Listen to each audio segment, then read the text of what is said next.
The most important work that you can do to reach your goals is to become who you need to become so that you can have what you want to have. And people get this backwards all the time. They think, oh, when I have a big following, then I'll raise my prices. It's like, nope, it's backwards. You've got to do the things that you need to do in order to justify raising those prices or whatever else it is that you're waiting on. But that's the order of operations. You've got to become, you got to do the hard work, and then you get to have the results.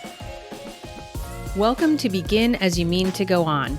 I'm your host, Kronda Adair, recovering WordPress developer turned digital marketer and founder of Carvel Digital. I'm on a mission to help service-based business owners with a strong mission create the business of your dreams and make six figures your new minimum by setting up strong foundations for your business right from the start. If you want to make more money without the hustle and burnout, you are in the right place. Hello, friends. Welcome back. It's so good to chat with you again. I'm really excited about today's episode because we are going to talk about reflections. It's winter and it's almost the new year, and it's naturally the time when we start looking back on how things went and looking ahead to how we want things to go. And something really cool happened in my business this summer. I made $90K in 60 days this summer over July and August. It would be fair to say that over the summer, I made $100K in my business. And I know that for some of you listening, six figures in a year is a really big goal for you. So, this is a great milestone and it's a cool thing to say, but it really bugs me when people spout numbers like this and they don't really tell you what it took to get there. So we're going to do a little deep behind the scenes tour for you. And I'm going to just talk about some of the milestones and some of the things that led up to that win. But first, if you are a first-time listener on the podcast, do me a favor and listen to this entire episode. And then if you find it valuable, if you get something out of this, if you find some gold nuggets, please do me a favor and go ahead and show your gratitude by leaving me a 5-star rating and review. That is how we tell Apple or whatever podcast app you like to listen to that this is a quality podcast that other people should check out. So you can leave a review like this one from Carmen PDX10. A must listen. Just listen to the episode with Chris Davis. I was able to take info directly from the podcast and apply it to my business. Kronda's tech background and marketing know-how is a powerful combo. Her superb coaching skills were front and center as well, and I laughed the entire episode. I think you will too. Thank you so much for that, Carmen. You'll get your chance at the end of this episode to leave yours as well. All right, so let's dig in. So I was thinking about what led up to this, and I actually wrote an entire journal retrospective that really broke it down sort of month by month, how 2020 has gone. And there's a lot of things that have been wrong with 2020, but business-wise, it's been a really good year for me. But that was not the case. And I can't help but think about the stark contrast between summer 2020 in terms of my business and summer 2019 when I was just like not even scraping by. So I want to really just give you the breakdown of what has happened over the last months of 2020. So this all starts back in January 2019. I had been going along as a web developer offering done-for-you services, and I got fed up and I quit doing that cold turkey. And I switched and I committed 100% to just being a coach. I realized that's what I had been doing throughout these projects. And so I decided to just take this other branch of my business completely out of the picture and just go full force into coaching. And thank goodness for my very first coaching client who signed up in January of 2019. And later on, I found out, she shared with me that she'd been following me for a long time, had seen a lot of my different talks over the years. And she said, if you had called your bootcamp How to Tie Your Shoes, I would have signed up. So that just highlights the importance of having those early adopters, having those people who already know, like, and trust you and will really follow you into whatever your next journey is. Okay. So one of the things that did for me was it took away the option of having people have me do my work for people. And that forced clients to really show up in a different way because they came in knowing like, oh, I'm going to have to do my own work. I was just there to guide people and share the process of marketing and help keep people accountable. And so people really showed up differently and they did the work. Like not every single person, of course, but lots and lots of people did the work and got great results. So that was something that went really well very quickly, but I didn't yet have the volume of clients for that to translate into financial stability. So I had this new budding area of my business. I had amazing clients who were getting great results. But the reality is that in the summer of 2019, I went 13 weeks without getting a single new client. That's a hard dry spell. There were a couple months where I just couldn't contribute my part of the bills. My wife had to really float us and help me out. And that was not a great time and it was not a great feeling. But I was just really committed. And I knew that in time I could get the volume of people as long as I kept getting the results. When the summer ends, people sort of go into getting back to work mode. And so I really wanted to take advantage of that and get some momentum. So in September, what I did was I created a smaller version of my bootcamp. And in particular, I marketed that heavily to women of color and invited them to apply because, as I've mentioned in a previous episode, that's really something that I want to focus on in my business. Partially because I live in Portland, Oregon, which is like one of the whitest large cities in the US.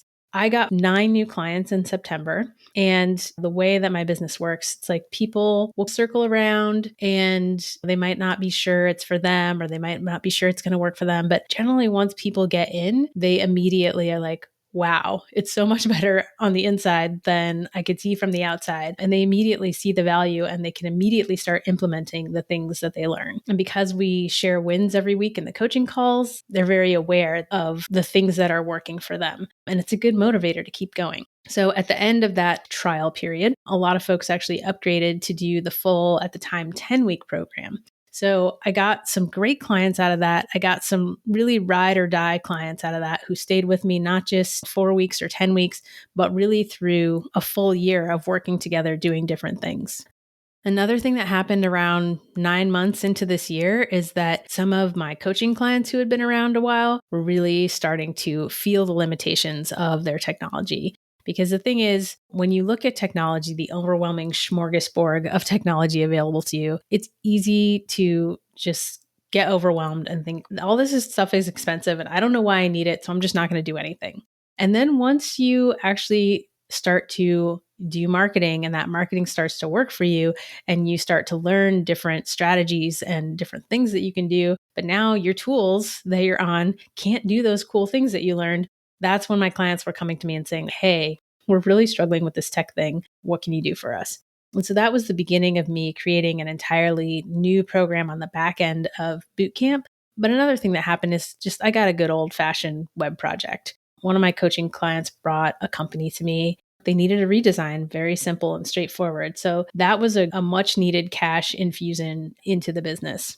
Last summer was also the time when I became aware of Rachel Rodgers and Hello 7 and started listening to what's now the Hello 7 podcast. And I knew I had my eye on that community because it was run by a Black woman. It was presumably a diverse community of badass women business owners. And so I had my eye on that. And it took me until December to really make that leap. When I did it, it was a very, very uncomfortable leap financially because I didn't really have 2 nickels to rub together for a lot of 2019. And so making this leap into a high-end mastermind, it didn't really make sense on paper, but I also knew that it was the move that I needed. It was the community that I needed. It was the support that I needed to really jump me into my next level. I went ahead and did that. And then things really got rolling in January in terms of jumping into that program. So here's the breakdown of 2020. And I'm going to talk some numbers here because I think that's useful for you to see that this is not a linear process, right? So in January of 2020, my revenue was $10,972, and I got a total of 10 new leads in my business. So something to know at this stage is that I was not running any ads. I was doing all organic marketing, and I was busy jumping into the mastermind that I had joined. And part of that was actually going to their retreat in North Carolina, which was so great. I did not know it would be one of the last trips that I would be able to take at the time, but it was just so great to actually meet people in person that were part of this group and bond with a lot of them and really just be able to build those relationships. That was going to be really important later on in the year. It was, again, a hard decision, right? It didn't make sense on paper. I was stressed out and checking my accounts the whole time. But I did it and it was so, so worth it. In February, I really experienced a dip. My attention was really on going on the retreat. My wife and I also took a vacation early in the year. So in February, my revenue was $3,781. And I got 13 new leads. I had gotten some capital infusion from an outside source. And that's really what kept me going in February. And I took some of that money and I was able to hire someone to start running Facebook ads for me because I knew that if I didn't get leads, leads are like the lifeblood of a business. So if you're not getting leads, then you're going to struggle. And so I had been wanting to do Facebook ads and hire someone to do Facebook ads for a long time, but I just did not have the revenue and the capital to do that. So I finally was able to do that, and the effect was immediate. So in March, I had 259 new leads come into my business because now the ads were running, and I made $13,463 that month. Since clients were starting to struggle with their tech, and that was something that I had been working on, one thing that I knew was that I did not want to go back to writing custom proposals for people because it takes so much time and energy. The energy and the work required to truly, really plan a project well so that it goes well is a lot of work. And I didn't want to go back to doing custom proposals for folks. And so that's when I created InSourced. And that is my container where we do actual done for you projects for folks. And it's just a simple retainer based product. And I really don't even market it that much because I think I said this in a previous episode. Doing tech for people is not my first love. Like, I do it because it's really hard in these streets to get someone who will create websites and create marketing technology for you that works well and will document it and will not ghost you and like all of the things, like all of the horror stories. And only because people were directly asking me for help did I create this product. But it was great because it allowed me to start getting a little more recurring revenue into the business. And that was also the time when I really connected with Chris Davis and got into his mentorship program.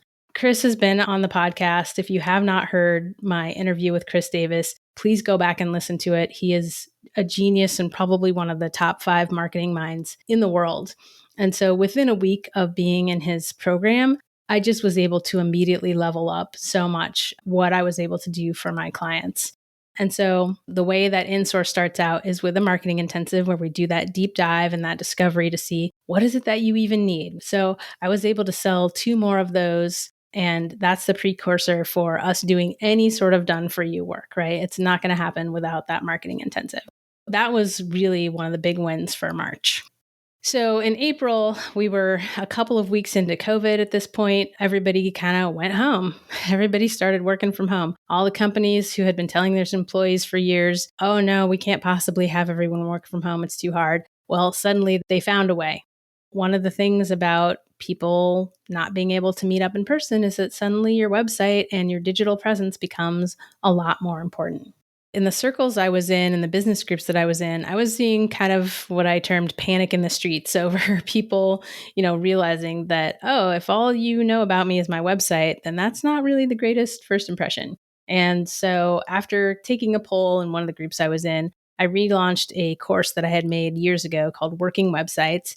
It's a course to help business owners DIY their WordPress sites, or at least to give you a grounding in the fundamentals so that you can hire someone with confidence and a little bit of knowledge.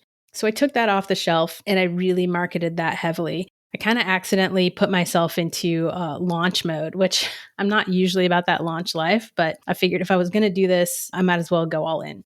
I really worked hard for 2 weeks launching that. And in the end, I sold 2 spots. And then after the cart closed, I forgot to actually turn it off. So I sold 1 spot after. And I was like, well, who am I to deny someone who really wants to be in?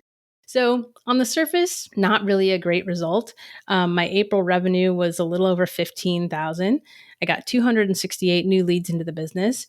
But what happened was, one, the clients who did go through that program got great value from it and learned a ton and were able to do a lot of things and really understand their technology in a way that they had not before. So that was a really great outcome for me. And 2, just the marketing push that I had done and the visibility that I had gained actually brought me different kinds of clients, right? I got Bootcamp clients from that. I got old friends who saw that marketing and realized, oh yeah, Kronda does web stuff, right?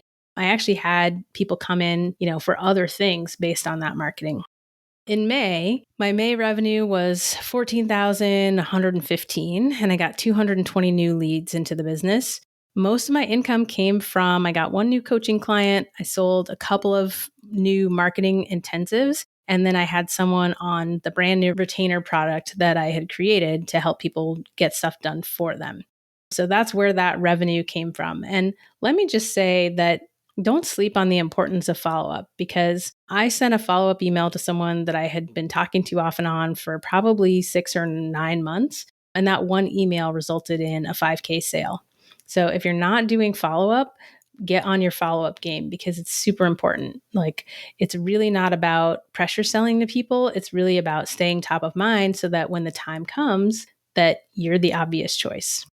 This was also around the time the EIDL loans were coming out because of COVID. And I went ahead and applied for one, even though I thought, man, there's no way that this is going to work for me. But it did. You can't win if you don't play. So I got an EIDL loan and it was approved, and that money hit my bank account in June.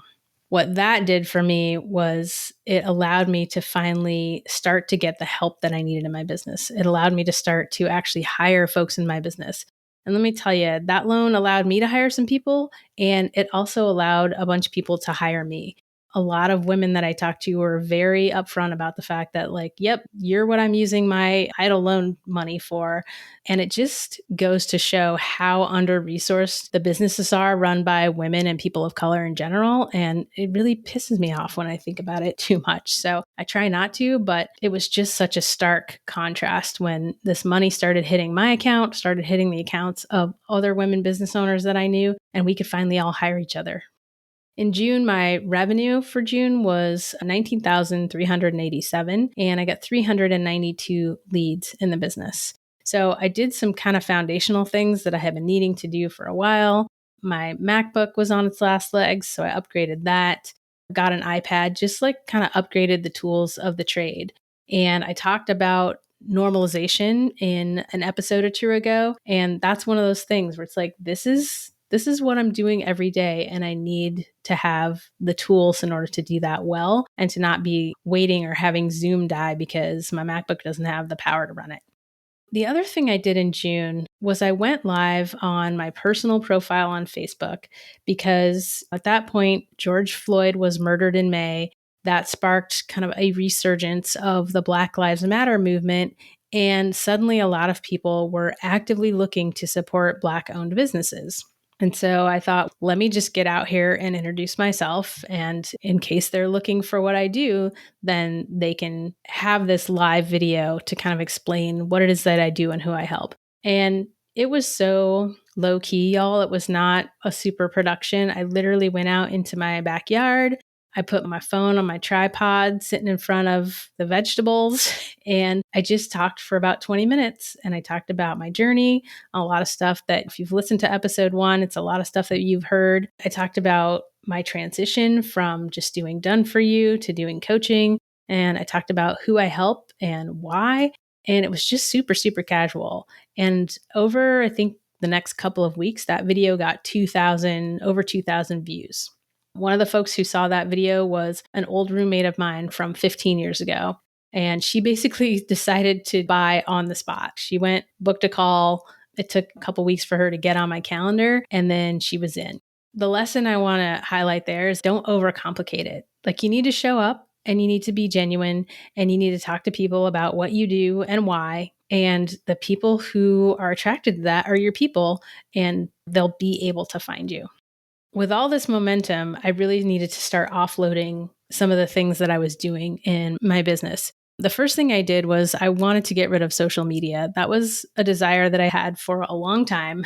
And so I happened to get tagged in a post on Instagram where someone was highlighting different Black-owned businesses. And one of those businesses was the Digital Jane, run by Alice Foy. And Digital Jane offers admin assistance to women in business on a variety of levels and in a variety of different areas. I went and checked out Alice. I scheduled a call with her. We really hit it off.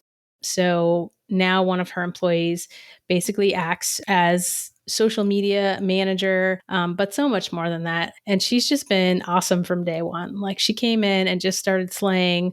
got my Google Drive on point and organized and just does so much. So shout out to Takira because she's just super awesome and keeps me from having to slave over the gram every week. So, so thanks for that. So that was the big thing that happened in June. Another thing that happened outside of my business is that the mastermind that I had joined in December actually was discontinued. And so what happened was the company decided to open up a membership, and because of just the zeitgeist of things that were going on and the visibility that Rachel achieved in June, the membership really blew up. One of the things that Rachel talks about is just having one main offer. So when the membership blew up, it just made sense for them to close that higher end mastermind. I transitioned from being in like a very small mastermind to being in this club full of, in the beginning was about 350 people. And now it's much larger than that. And I was really happy with that because network and being in that network of diverse, badass business owning women was one of the reasons that I had joined. And so having now this much larger group to really build community with was something that I personally was really excited about. And one of the things that happened is the 10K and 10-day challenge. Rachel threw down this challenge to her clients in the membership. And that was when I really went all in on seeing what could we do with this challenge, even though I was going on vacation at the start of the challenge. I put my head together with Takira and with Morgan, who was helping me on the automation side. And I was like, okay, I'm going to be gone, but here's what we can do. And here's what we can sell. And here's the content we're going to put out. And so we planned all that and we executed on that in July. And so I was basically laying in a hammock on a ranch in Central Oregon and got to make a lot of money. For the 10K in 10-day challenge, while I was on vacation, we made $15,493. So that was while I was gone. And then for the entire 10-day challenge, our total was $21,493. And that was really exciting because I wasn't there for most of it. Because, I had watched Rachel hit this really big milestone with Hello 7 in June, with all this momentum, I really got to thinking. And so I decided to model what Rachel had done and really be super upfront and go to my community and say, hey, things are going really well this month. I'm super close to this milestone, which was hitting my first 50K month. And I really got specific about asking people for help, giving people incentives to join Bootcamp if they had been on the fence. And I got really close. We did not hit our 50K goal for July, but we did $48,861. You know what? I was fine with that. That was the best non-goal heading that had ever happened in my life. So I was super cool with that. And we will get there. But the thing that I didn't do is I did not pressure myself and my team to immediately try to hit that goal again, right? Because, and I talked about this in the normalization episode, when you have big growth like that, you have to then step back and say, okay, how do we make this the new norm? And continuing to push and push and push and do it immediately might not be the way to do it. It's probably the way to burn out your team. The great thing about that is, one, I hired Megan Hill, who's also been a guest on the podcast, to help me wrangle all this new money. And then I hired Noelia, who is the producer of this podcast. So again, still getting help and outsourcing all the things that, that I just knew weren't my lane. So those are some of the best decisions that I made this summer. So in August, we didn't have the goal to try to hit that number again, but we definitely wanted to keep the momentum going. And I also was still in the mode of what other help do I need in the business? And it was very clear that I needed to hire an operations manager as soon as possible. One of the things that happened is I knew that I had this need, but I just did not have the time to execute on it. And since I don't have that much experience with hiring, it finally occurred to me that maybe you can hire someone to help you hire people. So I hired Kimon and we went through a hiring process. And I think I shared a couple episodes ago that the person that we ended up in that role did not turn out to be the right person, which is just, that's the awkward teen phase of business, y'all. Totally normal. So we've restarted that search and the right person is coming. I'm completely confident about that. The great thing about August is that we didn't hit 50K, but we hit 40,850.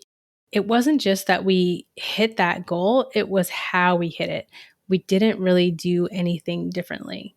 the systems that we had built and the momentum that we had built and the relationships that we had built and the exposure that I was getting in this new community, like all of those things combined so that we could let the systems do the work and we didn't have to kill ourselves. It's a great thing to be able to say, oh, I did 40K or I did 50K or I did 100K. But if you're killing yourself to do it, then it's not that great. Like you can't enjoy it. And so that's probably, I would say August was one of the best months that I've ever had in my business because we were able to do that kind of revenue and because we were able to ride the momentum and really rely on the systems that we had built. That is the story of really more than just the 90K in 60 days, but really a little slice into how it happened and the hard decisions that I had to make in order to get there.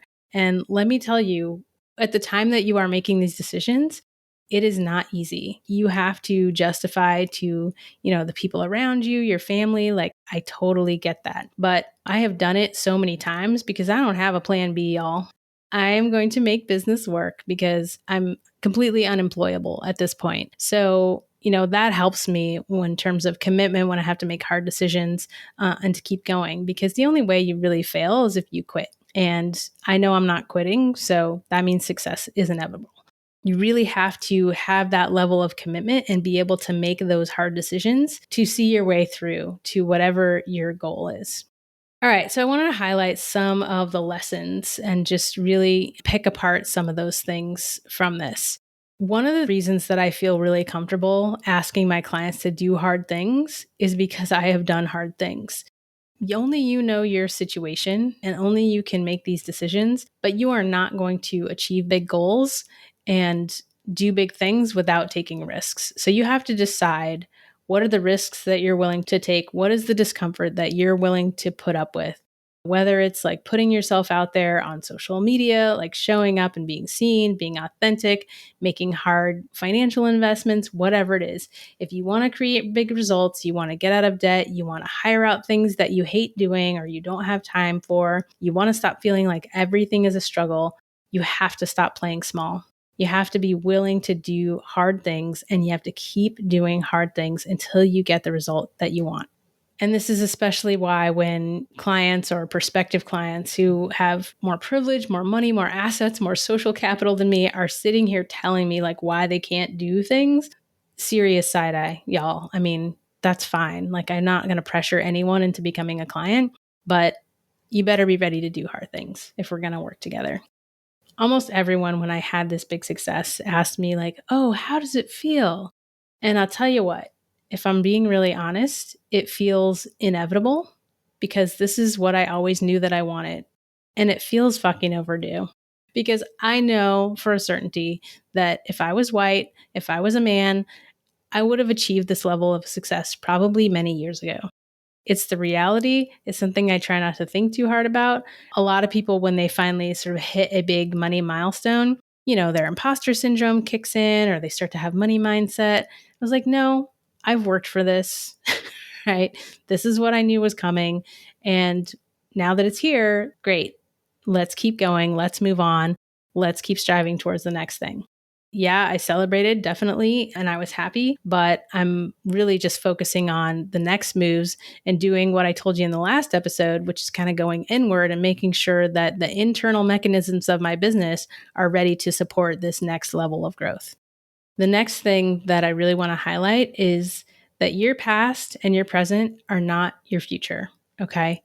The most important work that you can do to reach your goals is to become who you need to become so that you can have what you want to have. And people get this backwards all the time. They think, oh, when I have a big following, then I'll raise my prices. It's like, nope, it's backwards. You've got to become the person that deserves to raise your prices. You've got to do the things that you need to do in order to justify raising those prices or whatever else it is that you're waiting on. But that's the order of operations. You've got to become, you got to do the hard work, and then you get to have the results.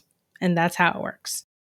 And, now that you've know sort of what some of what was going on behind the scenes, if you look back through my social media or my content on any platform, if you have emails from me, you will see that I show up the same way with the same message, whether I was making 3,000 a month, whether I was making 30,000 in a month.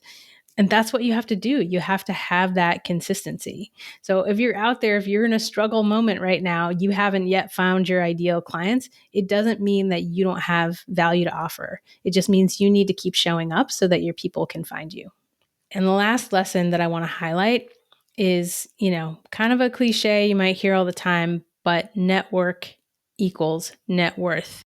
I spent years inside of masterminds run by white dudes and filled with white people who were busy hiring each other left and right, and really just liked me and would ask me questions and would happily accept like a favor. But I never really got hired in those environments. And so getting into this ecosystem of the Hello 7 world and getting into a group of diverse, badass women business owners who, when they see value, don't just try to pick your brain, like actually hire you. So that is one of the things that happened to me. I think the combination of being in that environment and then having this large infusion of capital via these loans was part of the combination that allowed a lot of people who, Bushra Azar always says, she says, I want to be on your vision board or your credit card statement, right? No in between. And I think I was on a lot of people's vision boards, and not until they got that cash infusion were they able to actually hire me. So that was also part of the equation. And it's certainly true for me in terms of hiring other people in that same community. So that is the real talk about 2020, about how I made 90K in 60 days. And I wanted to share this with you because I think one of the most valuable things that I've received from my mentors is the real talk about not just that you reached a certain level, but what do you actually have to do? What goes on in the trenches to get to that level? And, I am being by no means at the pinnacle of where I want to be. I'm basically at like a new starting line, but I think there's some really helpful lessons that we can draw from that. And I really wanted to share that with you all, especially for this last episode of season 1 of Begin As You Mean to Go On. So I hope you have enjoyed this. I hope you've gotten value from it. And now is the time. If you have, now is the time when you can go and leave your 5-star rating and review. I can't wait to read what you want to share about the nuggets that you've gleaned from this podcast or any of the other episodes. Starting this podcast has been a long time dream of mine. And I knew I wanted to do it when I had the resources to really do it well and to hire someone to make all the magic behind the scenes. So sharing this first season with you has been an absolute joy. And I have really loved all of the responses, be it the reviews or just the emails that you sent me. I really love hearing that you're getting a lot out of these episodes, that you're implementing the things that you learned, that you're going back and listening to them again to really mine all the nuggets. I love hearing that stuff. So continue to share your feedback with me and, with the world via reviews.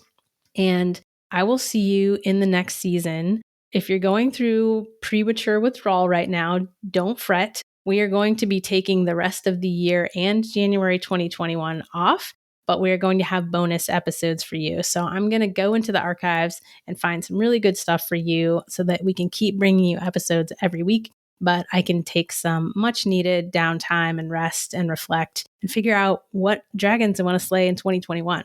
So I hope you'll stick around, keep listening, keep sharing your feedback, keep sharing these episodes with whoever needs to hear this. If you're thinking of somebody right now who's like, ooh, that person really needs to hear this, wherever you're listening to this, grab the link and share it with them right now. I so appreciate you. Have an amazing rest of 2020. I know that's a tall order, but I hope that you and your family are prospering, and I will see you in 2021. Content Bootcamp is my 12-week flagship program for mission-driven, service-based business owners who want to get their genius out of their head and onto the internet where it can be working for you 24/7. Every week we start our live coaching call by sharing wins. And in the past month, clients have shared how they've added $50K in revenue to their bottom line this year, or how they had to miss a coaching call to onboard all the new clients they got from implementing what they learned. and I would love for you to join us and share your wins every week. And right now, you can get up to 4 extra weeks in our awesome community for the same price as the 12-week program. All you have to do is join before the end of 2020. The clock on your 12 weeks won't start until January 4th.